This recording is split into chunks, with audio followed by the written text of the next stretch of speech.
Halo, jumpa lagi bersama saya Dwi Prianto dalam pembelajaran online bahasa Jerman untuk level menengah 1 atau B1.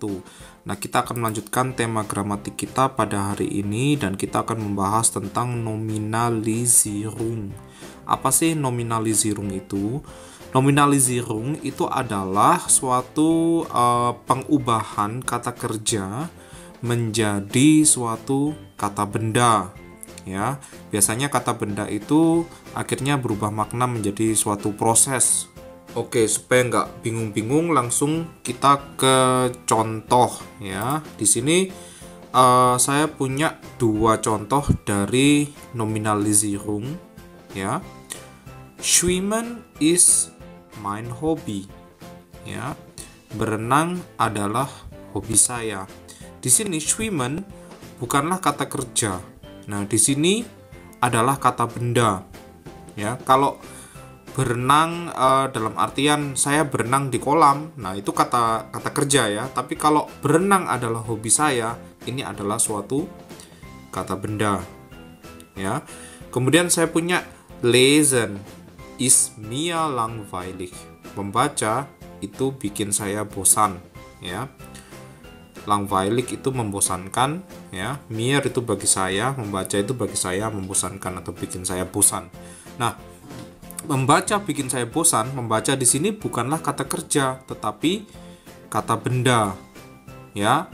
Hobi saya adalah membaca. Nah, membaca di sini adalah kata benda. Ya, bukan kata kerja. Tetapi kalau kata kerja itu gini, misalkan saya membaca sebuah buku. Nah, itu kata kerja aktif. Atau buku itu dibaca oleh saya, itu kata kerja pasif, ya. Tetapi kalau membaca adalah hobi saya, itu adalah suatu kata benda. Nah, dalam bahasa Jerman, proses ini disebut Nominalisierung. Menjadikan kata kerja menjadi suatu kata benda. Dan kata kerja yang dijadikan kata benda tersebut selalu dalam bentuk infinitif. Ya, infinitif itu bentuk original. Misalkan lesen ya lesen, schwimmen ya schwimmen, ya gitu ya. Dan kata kerja yang dijadikan kata benda itu selalu memiliki artikel das. Dan kalau dijamakkan tetap sama. Ya. Misalkan lesen menjadi das lesen. Schwimmen menjadi das schwimmen, dan sering memang artikelnya tidak disebutkan. Contoh kayak schwimmen is mein Hobby, artikelnya nggak disebutkan. Tetapi sebenarnya boleh aja kita sebutkan das Schwimmen is mein Hobby, boleh aja ya. Tetapi sering tidak disebutkan. Oke, tapi kalian harus tahu karena nanti kalau ketemu dengan preposisi kan kita harus menentukan datif akusatifnya. Dan datif akusatifnya ini ditentukan dari artikel, ya kan? Misalkan kayak das, ya, kalau kena datif ya jadi dem. Misalkan kalau ketemu dengan preposisi yang diikuti dengan datif. Ngerti ya? Oke. Good. Kita langsung ke contoh selanjutnya. Nah, di sini saya kasih contoh dengan preposisi sebagai keterangan waktu mit Präposition als Zeitangabe. Ya, di sini saya punya 3 contoh dengan 3 preposisi yang berbeda. Saya punya dengan preposisi by yang artinya sementara, for yang artinya sebelum, nach yang artinya setelah. Oke, kita mulai dengan by. Ya, beim Essen darf man nicht viel reden. Ja, beim Essen darf man nicht viel reden. Pada saat makan, orang tidak boleh banyak ngobrol. Ya, biar nggak keselak gitu ya. Nah, di sini kita lihat Essen itu kan das, ya kan, artikelnya saya tadi sudah sebutkan.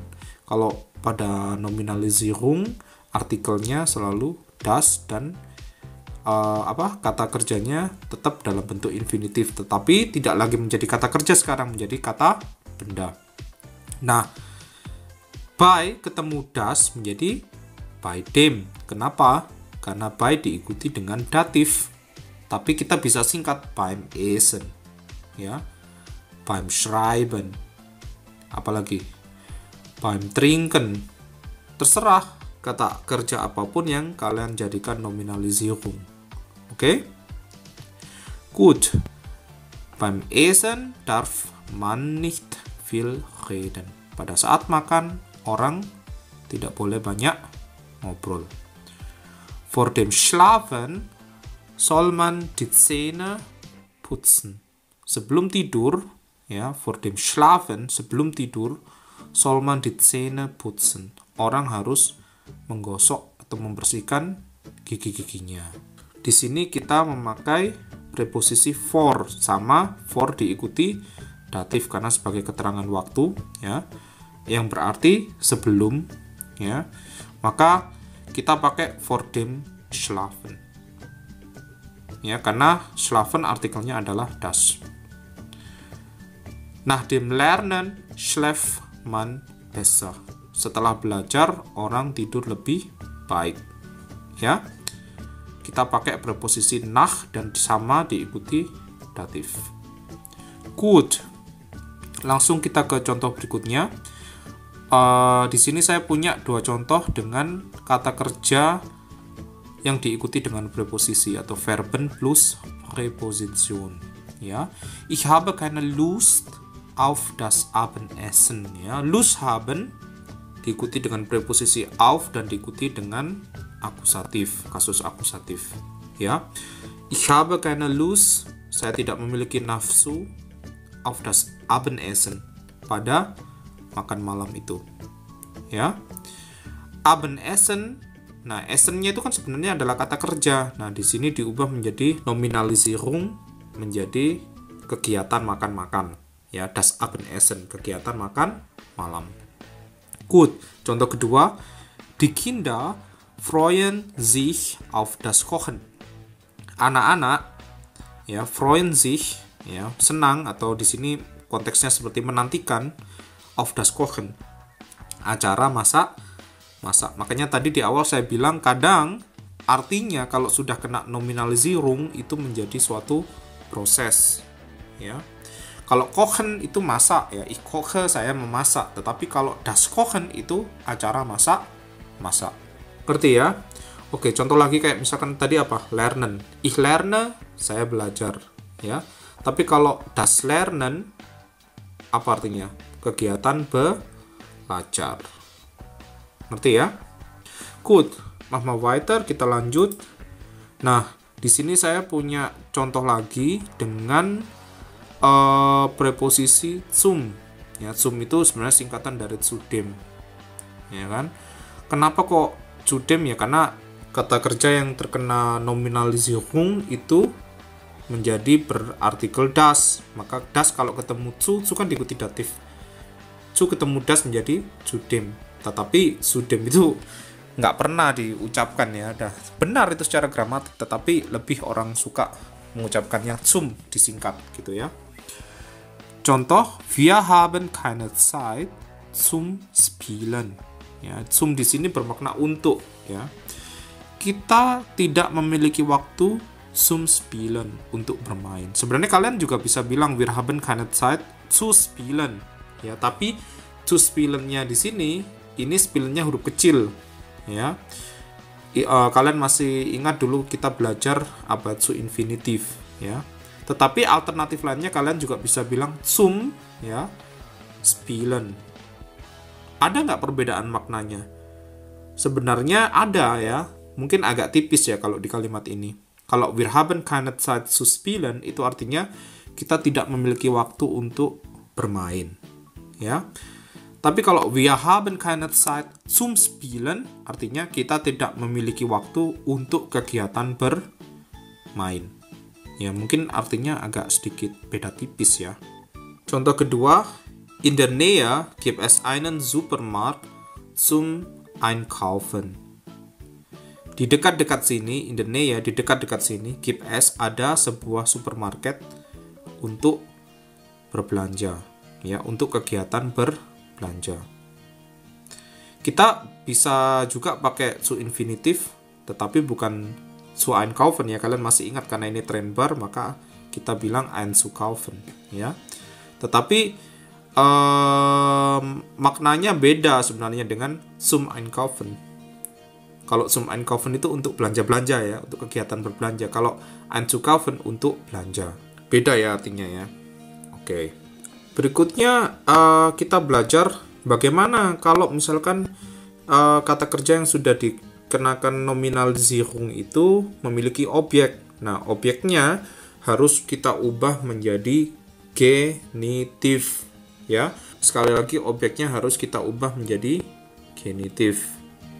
Contoh, lernen einer neuen Sprache ist gar nicht einfach. Lernen, suatu kegiatan belajar, einer neuen Sprache, suatu bahasa yang baru. Nah, di sini suatu bahasa yang baru, kita lihat einer neuen Sprache diubah menjadi genitif. Kan Sprache itu kan die ya, kalau kena genitif jadi der. Dan adjektif Deklination daripada genitif selalu apa? En ya. Lernen einer neuen Sprache ist gar nicht einfach.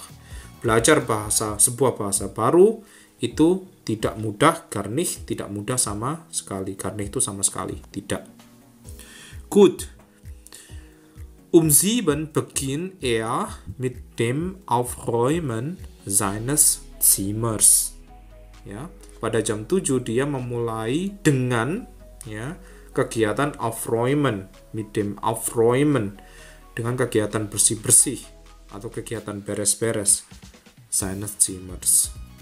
Nah, Zimmernya ini kan das Zimmer. Jadi atau das Zimmer ya. Das Zimmer kalau dijadikan genitif apa? Des ya. Kalau ada kata ganti kepemilikannya sein menjadi seines. Ingat kalau genitif endingnya dari kata benda apa? Selalu s kalau der dan das ya. Kalau maskulin sama netral endingnya kata bendanya selalu s. Itu seharusnya kalian sudah pelajari dulu waktu kalian mempelajari genitif ya, di mana itu kita pelajari di A2 ya. Jadi kalian ingat, materi yang dulu kita sudah belajar di A2 ternyata sama Dwi diungkit-ungkit lagi sekarang ya. Memang Dwi suka mengungkit-ungkit ya, mengungkit-ungkit masa lalu. Nah, bahasa Jerman tuh nggak bisa kalian kemarin sudah belajar, sudah ngerti, sekarang lupa ya, nggak bisa kayak gitu. Harus berkesinambungan. Dulu ngerti, sekarang juga harus tetap ngerti. Karena kedepannya kita akan ketemu materi yang mengungkit-ungkit yang sudah kita pelajari. Gitu ya. Oke. Ya, saya pikir ini aja yang saya bisa ajarkan pada kesempatan kali ini. Terima kasih sudah belajar bersama. Dan saya harap bahasa Jerman kalian semakin meningkat. Saya Dwi Prianto mengucapkan Tschüss und bis zum nächsten Mal.